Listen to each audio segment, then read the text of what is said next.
আরব বিশ্বের একজন শেখ আলী তানতাভি, একজন বড় মনীষী আছেন, উনি বলছিলেন, হে যুবক, যদি কারুনের সব সম্পদ তোমাকে দেওয়া হয় এবং পৃথিবীর সবচেয়ে শক্তিমান ব্যক্তির শক্তি যদি তোমার শরীরে দেওয়া হয় এবং 10,000 সুন্দরী রূপসী নারী যদি তোমার সাথে দেওয়া হয় রাত কাটাবার জন্য, উনি বলছে, আল্লাহর কসম যুবক, আমি কসম করে বলি, উনি বলছেন তারপরেও কারুনের সব সম্পদ ব্যয় হবে, তোমার শরীরের সব সক্ষমতা শেষ হয়ে যাবে, কিন্তু হারাম এই নারী তোমারে কোনোদিন তৃপ্তি দিতে পারবে না, তৃপ্ত হবে।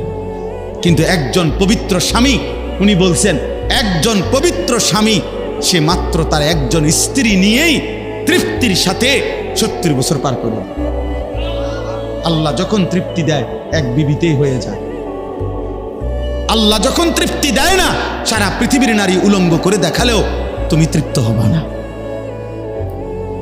আল্লাহ যখন তৃষ্ণা মিটায়া দেয়, এক গ্লাস পানিতেও তৃষ্ণা মিটে যায়। আল্লাহ যখন তৃষ্ণা মিটায় না, এক সাগর মদ পান করেও নেশাখোর তৃপ্ত হয় না।